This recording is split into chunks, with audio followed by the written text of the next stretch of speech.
masalah maulud Nabi. Maulud niku dari kata walada. Walada itu beranak. Maulud berarti isimnya isim maf'ul. Berarti mauludun itu dilahirkan, berarti kelahiran. Maulud Nabi berarti kelahiran Nabi. Nah, di Muhammadiyah pro dan kontra oleh ayu. Sekarang saya tanya, milad maulud itu sama. Milad Muhammadiyah boleh enggak? Boleh. Nah, apa kok maulud Nabi enggak oleh? Tapi itu tanya. Memperingati hari kelahirannya Indonesia boleh enggak?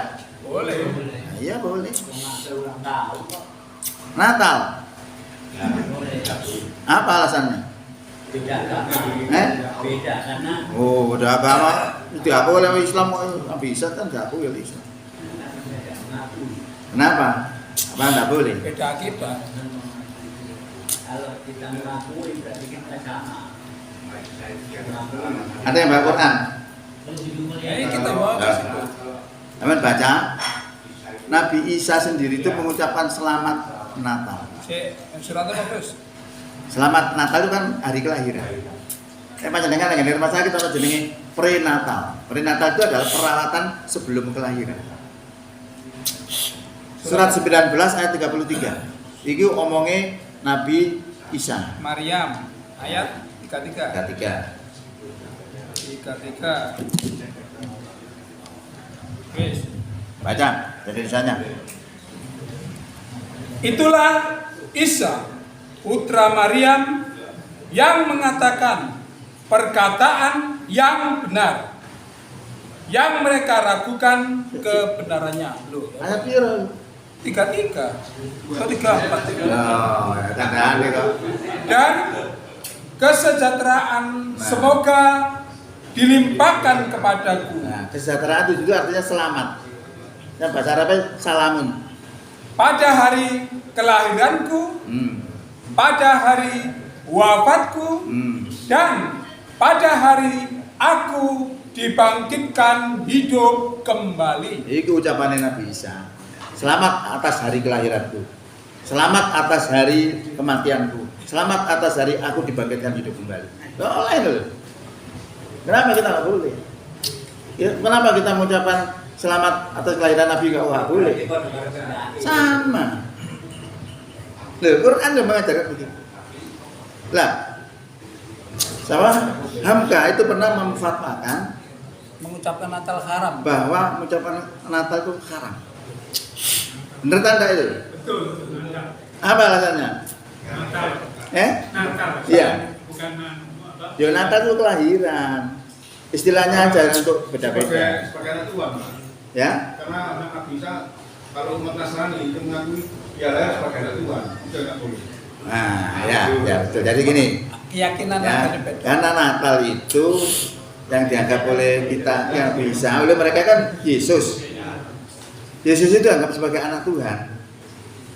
Nah, kalau kita ucapan selamat Natal berarti membenarkan doktrin mereka. Makanya Hamka tadi nggak mau tetap mengatakan haram. Lah, negara nekan. Batal apa itu? Batal halal. Gak gelem. Penjara.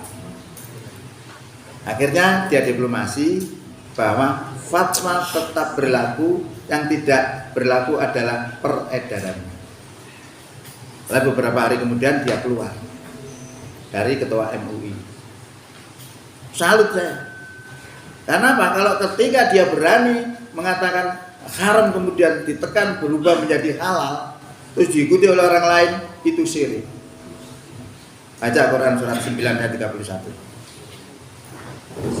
Jadi kita menjadikan orang alim sebagai Tuhan itu bukan menyembah, karena mengikuti fatwanya. Yang orang itu berani memberikan fatwa haram dikatakan halal. 931.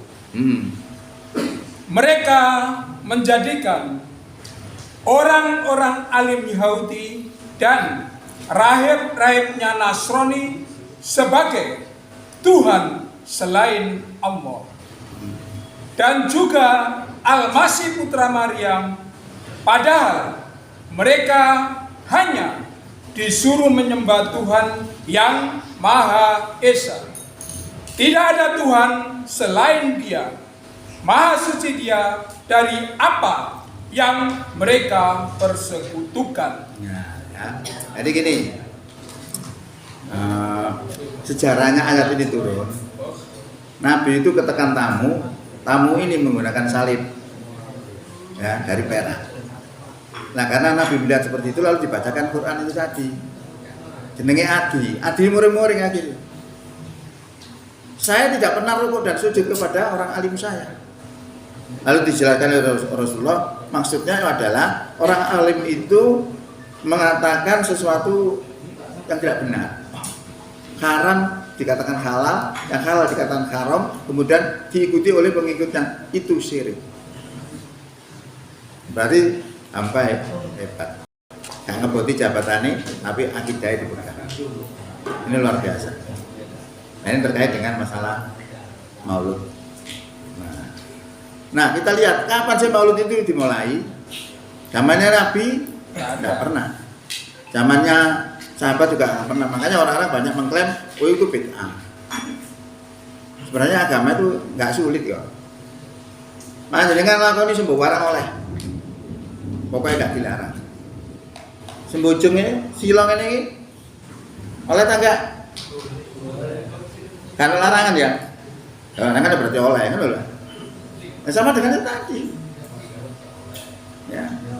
Nah, substansinya apa dulu? Kapan dimulai Maulud Nabi itu? Ternyata Maulud Nabi itu dimulai tahun 1100 berapa gitu, zamannya pemerintahan Salahuddin Al-Ayyubi. Nah, Salahuddin Al-Ayyubi ini saat itu diperangi oleh tentara Kristiani yang terkenal dengan perang salib. Nah, perang salib itu merebut Yerusalem di daerah Palestina sana ya. Makanya sampai sekarang perang di sana tidak pernah berhenti. Soalnya perang agama. Oleh orang Yahudi itu diklaim miliknya, oleh orang Nasrani itu diklaim miliknya, oleh orang Islam itu diklaim miliknya. Itu perang agama. Oh, zaman saya masih kecil dulu masih ingat saya. Sing memimpin Palestina itu Yasir Arafat. Iya. Ya, sampai saya itu tidak selesai perang. Ya karena itu, podo kuatir, podo gigi karena yang diperjuangkan adalah agamanya. Gitu. Nah saat itulah lalu dimunculkan yang namanya peringatan Maulud Nabi. Tujuannya apa? Membangkitkan semangat jihad. Orang-orang Islam waktu itu lemah. Diingatkan sejarahnya Nabi, kelahirannya sampai dengan perjuangannya. Nah, ada ngomong sing liyane kita tuh dibacakan namanya berjanji. Berjanji itu sejarahnya Nabi Muhammad. Tapi substansinya apa? Membangkitkan semangat juang. Nah, sekarang ini sudah bergeser. Peringatan Maulud Nabi hanya merupakan seremonial setiap tahun saja. Substansinya sudah tidak ada. Sing dimasalah nopo? Layahi. Yang curitan itu layahi 5.000. 5.000 layak. Tempat saya itu 1.000. Nang Raden Wijaya. Makanya Madura nggak ada layak. Oh, ini kayak ngeteri wong-wongan itu plastik di sini berkatok. Berarti sih kan. Jadi itu bukan substansinya. Orang-orang dimasalahkan sih ikut doa. Untuk apa diperingati tapi hukumnya diinjak-injak? Nah, tak terima. Karena mereka nggak kasih substansinya. Untuk apa? Sekarang itu bisa kita geser. Memperingati Maulud Nabi substansinya apa? Supaya iman kita itu kuat, akidah kita kuat. Nah, akidah kuat itu kalau dibedeni orang kafir. Ya. Terus jangan terpengaruh oleh istilah radikal atau moderat. Umum biyen kan wong radikal, kan sing mati nglawan londo. Panjenengan orang paling gak urip. Karena ono sing nglawan di merdeka panjenengan ada. Jadi masalah radikal atau tidak radikal itu konteks. Ya, tapi Islam itu ajarannya moderat. Nah, dalam mendapatkan kemoderatan itu lalu ada gangguan-gangguan, turun ayat-ayat yang sifatnya radikal. Berarti sifat yang radikal itu adalah ayat khos, ayat khusus supaya untuk memberi solusi pada gangguan itu. Nah, begitu. Berarti ayat ini kalau tidak ada sebabnya, ya tidak bisa dilakukan. Maka kalau kita bisa menjawab, kenapa dia membawa ayat Quran kok kalah? Karena nggak ngerti substansinya. Sehingga perang itu sebagai tujuan, padahal perang itu solusi. Beda dari tujuan. Karena kalau sudah dari tujuan kepingin syahid. Padahal perang itu ada syaratnya. Satu, kalau sudah diganggu. Diganggu kan. Ada lagi kualitas dan kuantitas. Kualitasnya harus sabar, kuantitasnya 1 dibanding 10 atau 1 dibanding 2. Lalu orang tidak memenuhi persyaratan itu, tapi langsung dia menggerakkan perintah itu, kalah. Makanya zaman Nabi panjenengan tahu di Madinah itu sudah disakiti sampai Ammar bin Yasir itu diucap itu mbak, mulutnya tembus kemaluannya. Nabi pernah diembargo macam-macam, tapi tidak diturunkan perang ya karena itu. Karena belum memenuhi persyaratan, kuantitasnya belum cukup. Maka ketika pindah ke Madinah, di sana terjadi perang pertama. Itu jumlahnya orang beriman itu jumlahnya sekitar 300. Lawan 1000 orang kafir. Orang Islam menang. Panjenengan kepen lho, kemarin perbandingan itu panjenengan bisa buka Quran surat 8 ayat 65. Surat 8 ayat 65 itu perbandingan masalah jumlah. 45 ya. 65. Surat 8 ayat 65. Baca. Wahai Nabi Muhammad, kobarkanlah semangat para mukmin untuk berperang. Radikal enggak ya? Jangan ngobarin loh, ya Allah. Ya, radikal itu. Lanjut. Jika ada 20 orang yang sabar di antara kamu, niscaya mereka dapat mengalahkan 200 orang musuh. Berapa? 1 banding berapa? 200. 1 banding 10. 1 banding 10 ya 20. Nah, ini jarang dipelajari orang-orang. Lanjut. Dan jika ada 100 orang yang sabar di antara kamu, niscaya mereka dapat mengalahkan 1000 orang kafir. Nanti 1 banding 10 ya. Lanjut. Karena orang-orang kafir itu adalah kaum yang tidak mengerti. Lanjut. Ayat Berikutnya. 66. 6. Sekarang Nah, sekarang Al-An Allah telah meringankan kamu karena Dia mengetahui bahwa ada kelemahan padamu. Maka jika di antara kamu ada 100 orang yang sabar, niscaya mereka dapat mengalahkan 200 orang musuh. 1 banding berapa? 1 banding 2. Dan jika di antara kamu ada 1000 orang yang sabar, niscaya mereka dapat mengalahkan 2000 orang dengan seizin Allah. Berarti 1 banding 2 ya. Allah beserta orang-orang yang sabar. Nah, ini salah satu pejuang-pejuang Islam itu selalu kalah. Semangatnya luar biasa.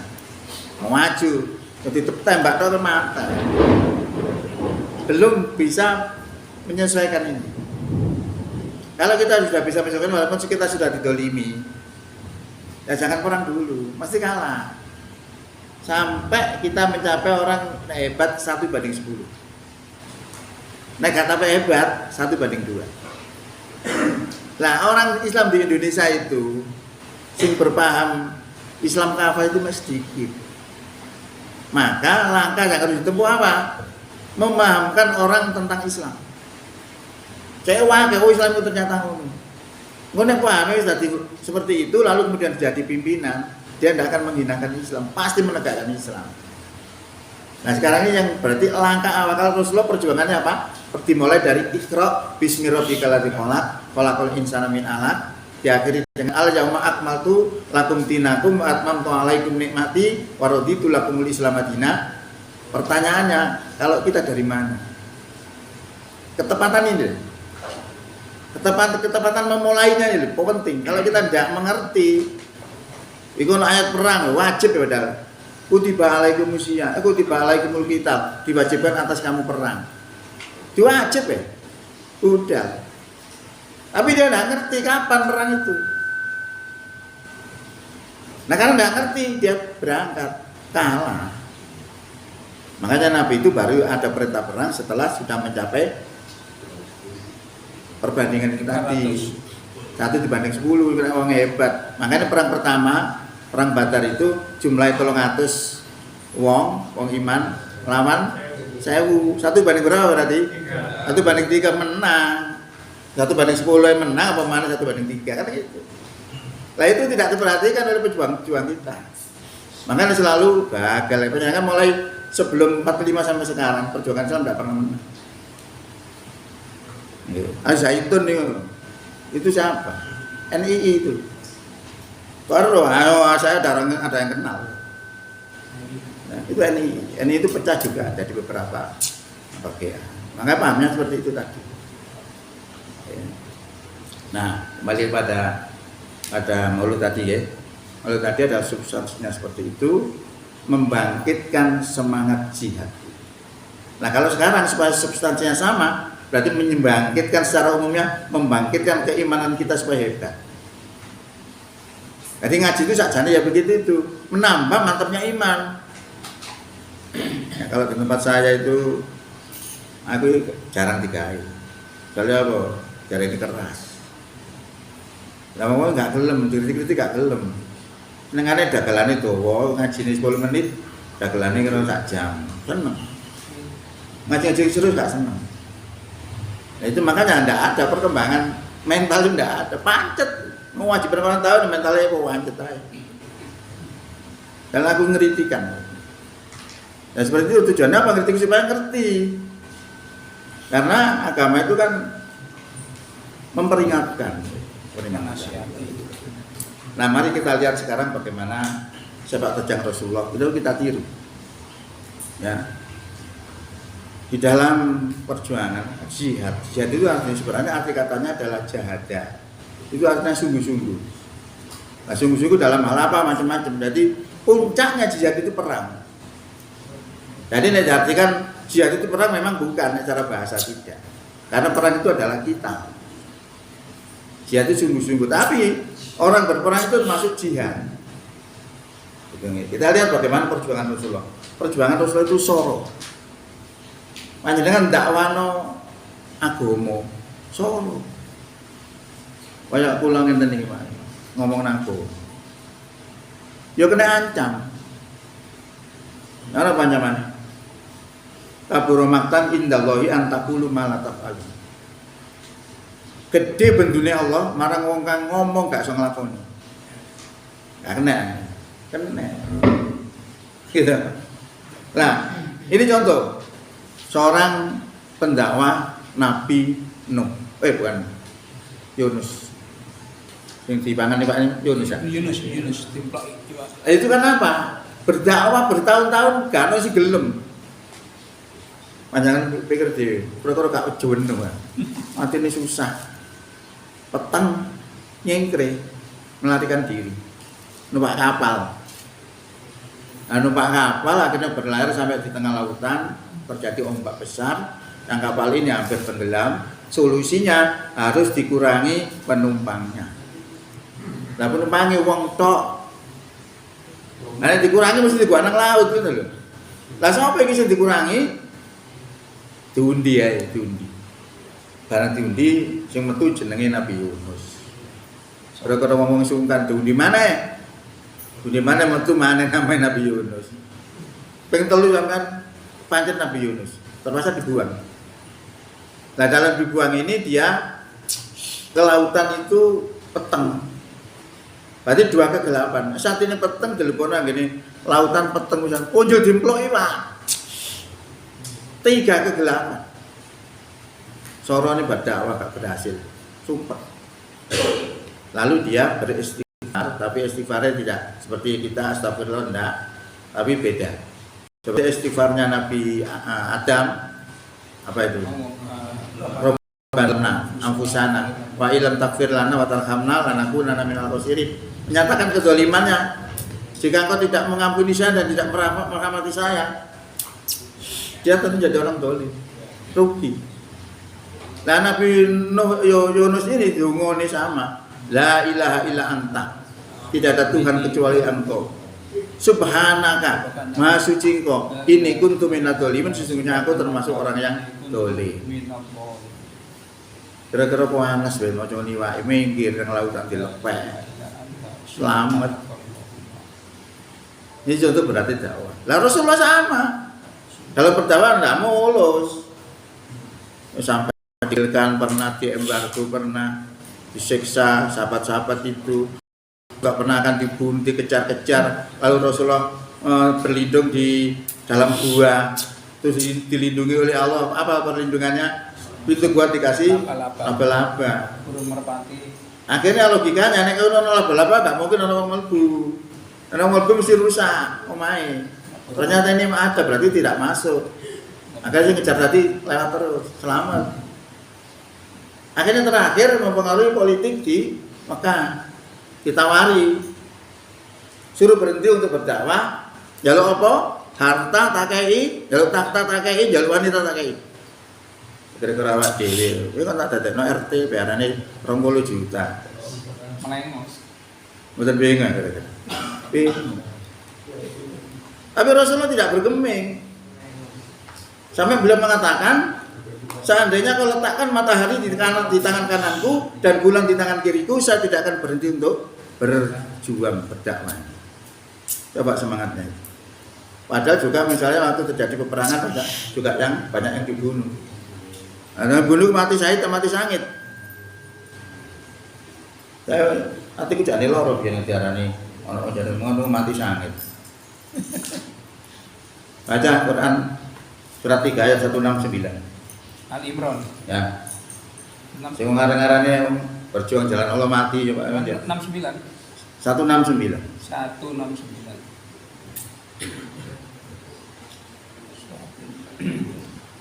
Dan jangan sekali-kali kamu mengira bahwa orang-orang yang gugur di jalan Allah itu mati.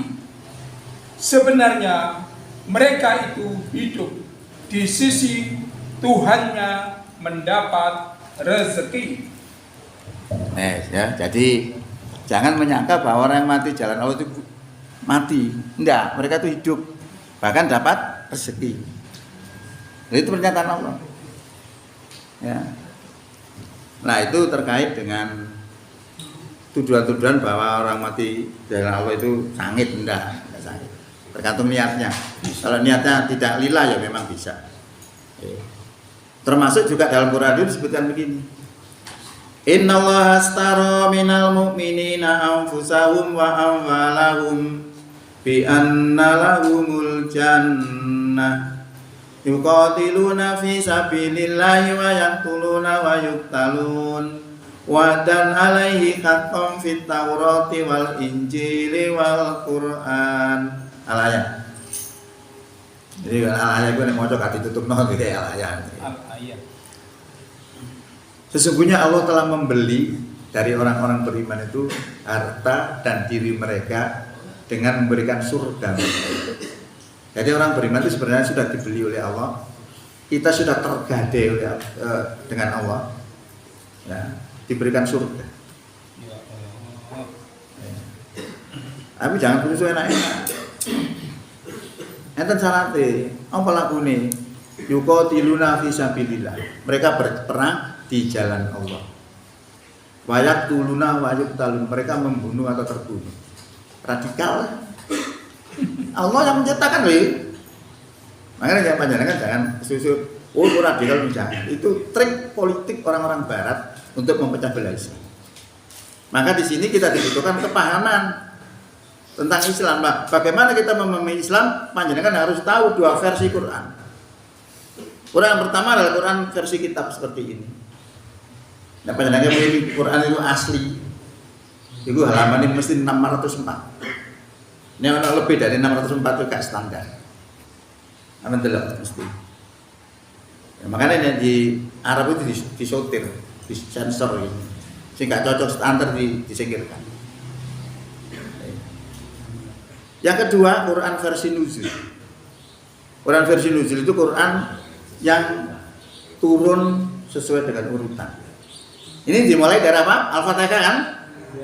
Akhir dengan An-Nas. Anda kan tahu pertama ayat turun apa? Iqra. Terakhir surat 5 ayat 3. Loh kok gak ditulis ngono, kok ditulis ini? Tidak ada orang bertanya sejak dulu. Padahal itu kunci untuk memahami Islam. Makanya ini perlu juga disampaikan. Kenapa? Kita coba ngerti juga. Quran isinya mau macam-macam.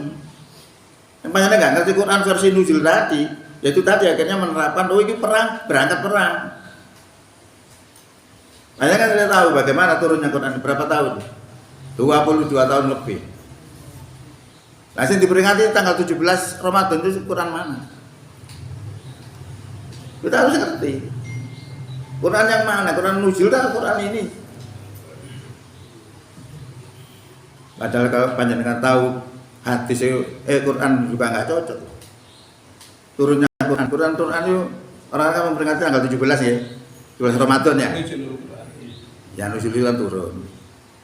Nah panjenengan ngelok Quran tidak tanggal 17, di atas tanggal 20. Inna anzalnahu fi lailatul qadar. Sesungguhnya kami turunkan Quran ini pada malam Lailatul Qadar. Lailatul Qadar itu tanggal berapa? 20 sampai 30. Bingung ya? Iya. Makanya Quran yang mana yang turun itu? Makanya kalau menurut Ibnu Abbas, Quran itu turunnya sekaligus 30 juz.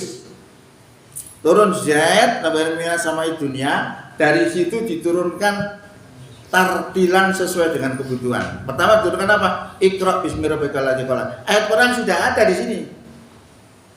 Tapi tidak turunkan ayat perang. Turunkan Iqra dulu. Iqra bismi rabbikal ladzi khalaq, khalaqal insana min akhlaq. Telah menjadikan manusia dari segumpal darah.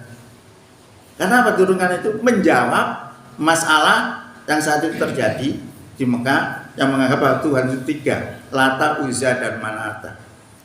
Dikonter dengan Quran ini, menjelaskan bahwa Allah itu Maha Pemurah, menciptakan manusia dari segumpal darah. Tadi mengkonter paham mereka. Loh, kepintaran ini loh, sing sulit. Kalau kita bisa mengerti dengan Quran bisa sukses. Maka saya memandang bahwa kalau kita kepingin sukses Islam ini, paham kita tancapkan. Paham Islam itu kayak apa? Ya, bukan perangnya sebenarnya. Perang itu bukan tujuan, solusi. Kalau masalahnya nggak ada ya nggak ada. Nah, sekarang orang mencuri kan hukumnya apa? Potong tangan kan. Berarti sebabnya apa? Mencuri. Mencuri dibagi dua lagi. Ono mencuri karena profesional, ono mencuri karena paceklik.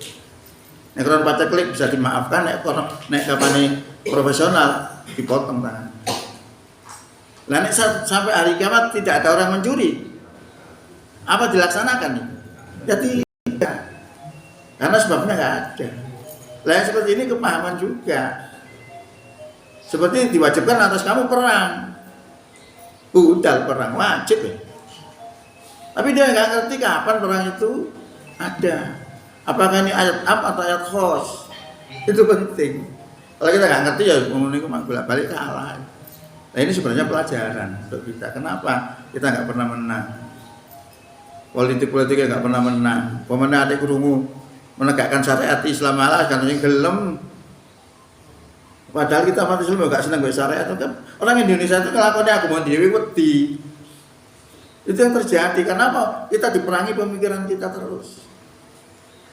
Ya, wong cek dibencekno mbek agama, diwedek-wedekno, digedek-gedekno, itu yang terjadi. Sementara kita tidak memahami Islam ya gampang diganyang gitu. Itu yang terjadi. Nah, tadi masalah versi Quran dan versi Injil.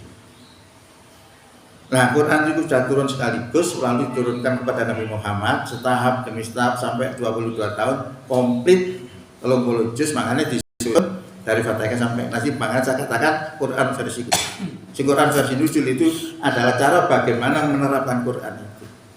Quran sudah ada di tangan kita, sama 30 juz. Kalau kita salah memulai, hancur. Kita bangun siji, mati ngono ngejak perang, kalah. Memang siji, makanya tidak boleh. Bangun dulu akidahnya. Makanya Nabi itu bangun akidah 13 tahun di Mekah. Akidah tok 13 tahun, bayangkan. Nah, akidah wis kuat, melakukan sembarang karena masalah. Oke, itu. Kemudian kita lihat Nabi semangatnya seperti itu. Nah, Enggak ada menikah. loh, iya kan? Yo, bisa jam jenengan iki ya napa. Ya, kena itu Ya, mah. wis ngantuk kalau ngomong. Ya wis. Sotone nak Bukan ya. entek. Pun disemprit ya. Ya gak apa-apa jadi tambah enak kayak jane ngono. Tapi kan gak tutup gak Jare enak. jenengan jane gak bengi-bengi wis mulai. Nggih, Pun. Jane kadang-kadang ngomong ya gak kerasa. Wis Gus. Wis. Pun nggih. Kan. Karena pun disemprit. Berarti intinya bagaimana kita mengetahui pandangan Quran kepada politik. Ada. Bagaimana kepahaman Muhammadiyah kepada politik. Ada. Ada. Oke. Bagaimana kita melihat orang yang Maulid Nabi tadi itu sekarang sudah lepas dari substansinya, sing dimunculnya mek seremonialnya dan coweknya itu. Ya, tapi sebenarnya sudah lepas. Perjuangane gak Jadi wis nek ana mulutan itu jarno ae gak apa-apa, wis penting karena masalah wis. Nggih, pun teman mudah-mudahan manfaat. Anu Gus Nur. Saya Ustaz, Oke. masalah pemimpin tadi ya. Oke. Kalau kita membedakan orang yang beriman dengan orang yang kafir jelas. Yang menjadi pertanyaan saya sekarang adalah di Kota Mojokerto ini sebentar lagi pilihan wali kota. Mana nih satu laki satu perempuan.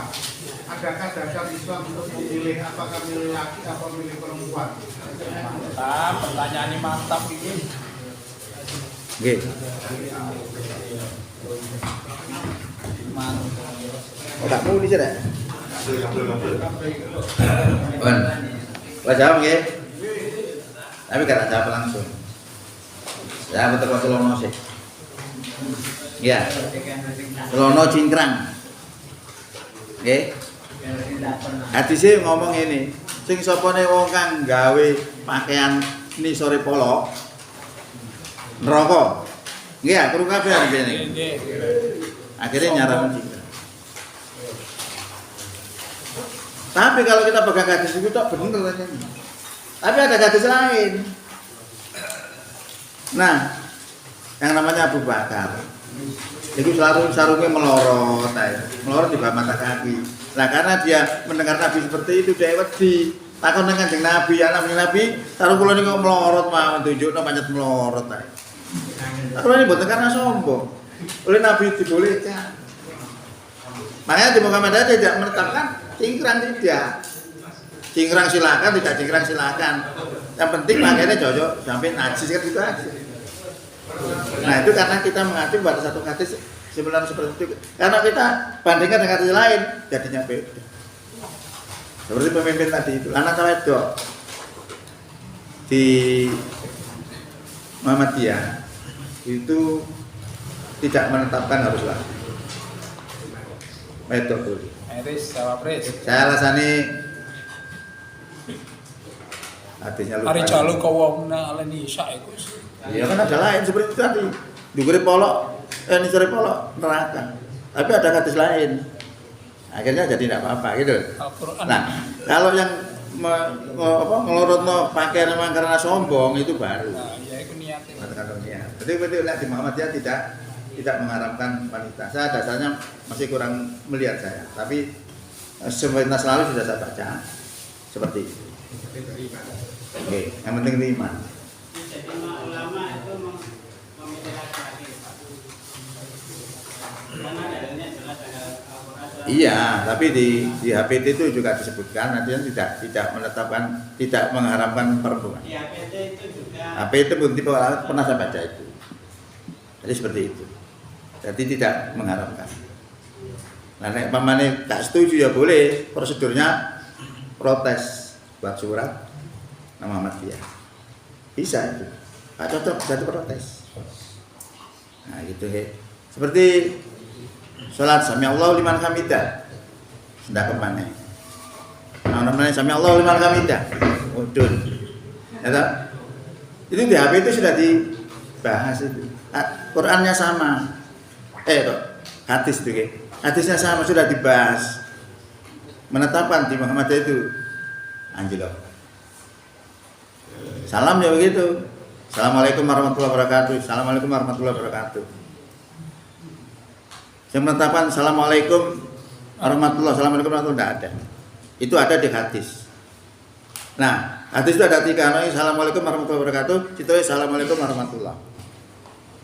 Nah, itu sudah disidiki, ditetapkan oleh Muhammadiyah sama. Assalamualaikum warahmatullahi wabarakatuh. Assalamualaikum warahmatullahi wabarakatuh. Nah, kalau kita sebagai orang Muhammadiyah, ini ada masalah beda, rujukannya kepada aturan Muhammadiyah. Menurut kalah ya. Jadi kalau misalnya saya juga ada aja nggak cocok ada. Kalau saya kritiki ya banyak. Muhammadiyah kan tidak mempersoalkan hukum Islam atau tidak. Kalau saya pribadi harus hukum Islam.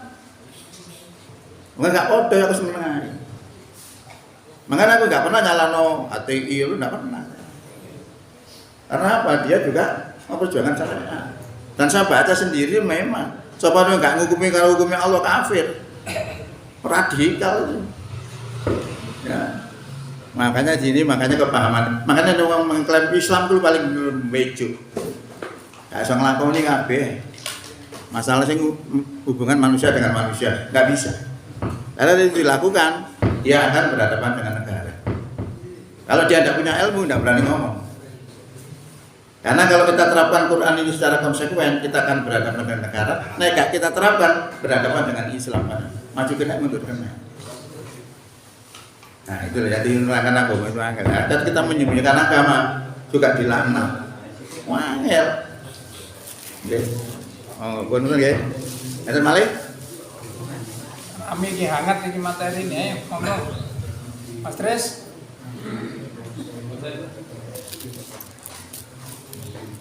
Kalau ngombe sik nggih.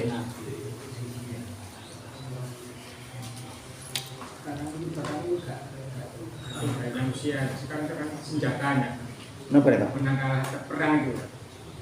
Bukan. Oh, kan. Ya kita menurut petunjuknya Allah aja. Allah itu kalau memberikan pertolongan kan kayak kelahiran Nabi itu apa sih? Nak bareng penyerangan Ka'bah, tentara gajah. Juga sampai Allah ditekakno tentarane manuk, diserbu mbek manuk, ternyata mati. Allah memberikan pertolongan. Saiki di Palestina kenapa kok dibantu oleh Allah kok gak dimenangno Palestina sampai sekarang? Siapa bisa jawab? Ya toh? Perang bertahun-tahun enggak pernah menang. Kenapa? Kalau Allah berikan pertolongan itu begini. Misalnya orang beriman membunuh orang kafir dalam perang itu amal soleh. Nah, membunuh bukan karena perang, dosa. Nah, yang membunuh itu sebenarnya Allah. Yang melempar juga sebenarnya Allah. Wa ma romaita it romaita walakin Allah aroma. Bukan kamu yang melempar ketika kamu melempar, tetapi Allah yang melempar. Itu berarti afalnya Allah ada di dalam orang-orang beriman. Lah untuk menggapai pertolongan orang beriman dari Allah ini sing angel. Nah, itu bisa kalau betul-betul beriman. Jadi Allah itu selalu memberi pertolongan orang beriman, selalu memberikan kemenangan. Nah, makanya saya nek akon-akon tok gak cukup ngoten. Kudu kabeh. Ngoten nggih. Jadi senjata itu ya salah satu syarat tapi bukan mutlak sebenarnya. Pernah dalam Quran itu diceritakan karena wong iman itu wakeh jumlahnya bangga, kalah akhirnya. Karena kembangan jumlahnya ulun beribu-ribu, tapi kalah karena bangga. Nah itu masalah perang itu begitu. Monggo Yani bisa. Ya wis.